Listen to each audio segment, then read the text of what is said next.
miners were inspired by the colour. They ground it into beads for jewellery without smelting it.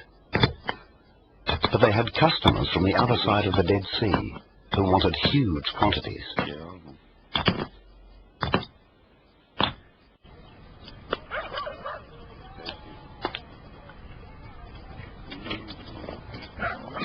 These traders had a secret.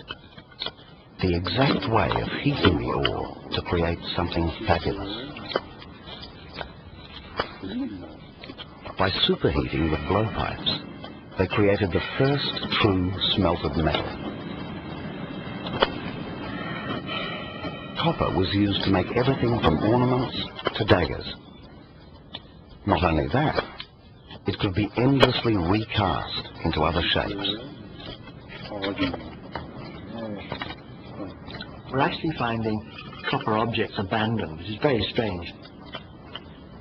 Copper crucibles and the nozzles of bellows, which show us that they're actually making those objects on that site. And they're a long way from any copper. The nearest copper is over in the Wadi Araba in Jordan, the other side of the Dead Sea and the other side of the Wadi Araba. And there we've got people who are apparently mining and smelting copper. And there's hardly anybody living there to use the stuff. So presumably, again, we've got network. But there's a market, as we would say in terms of our modern economics. They know that there's people over there who want the stuff. Smelted copper was the first metal, and very exotic. It was a prime trade item, and the prime traders were the Rasulians. They loved a chance to show off, and copper could be cast into such wonderful shapes.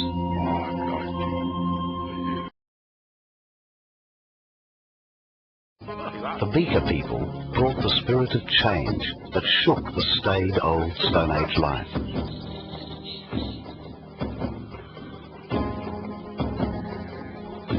They believed much more in the value of the individual. They came as traders and stayed to farm, building their own characteristic villages.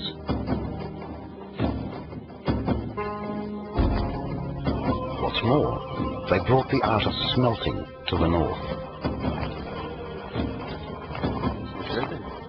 They added a vital secret from the Middle Eastern trading routes.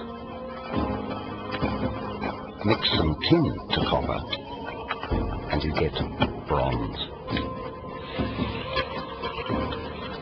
This process was so important, the smiths had the richest grades. They were probably clan chiefs.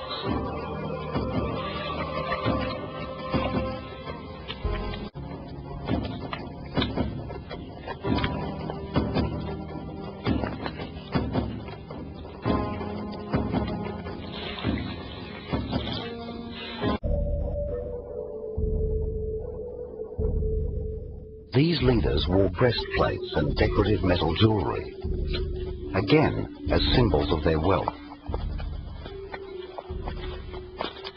And they had another power symbol, the mounted horse. The pack animal was now being ridden. The owners towered over everyone else. They could move fast and cover huge distances. Horses were expensive to keep. A single horse eats more than a family. Only the elite could afford to keep them. This accumulation of symbols suggests they were preoccupied with power. They were developing a new kind of society with leaders and followers. The leaders dominated community life.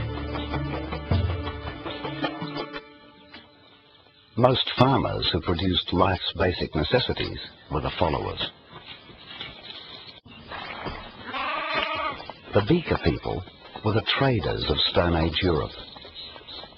Using pack horses, they brought a new set of ideas and precious objects that turned the place upside down.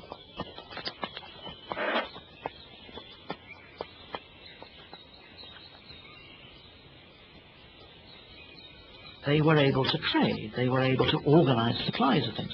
Very small quantities. We're not talking about bulk trade, but items that were very precious and were considered highly desirable and were traded over long distances and gave these people an entry into a wide range of other societies.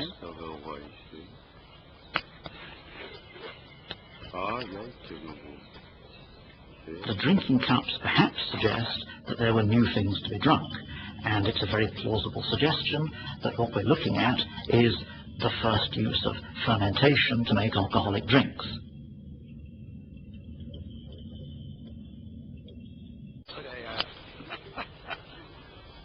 The drinking cups suggest that there were new things to be drunk.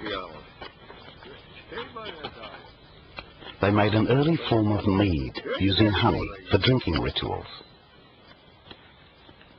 Fermentation was one of the ways of showing off your elite status, along with having your elite weaponry traded over long distances. So they're all different ways of showing how you have access to things that other people can't get. And what we're really looking at is people who are rich enough to have sources of sugar to provide fermented drinks.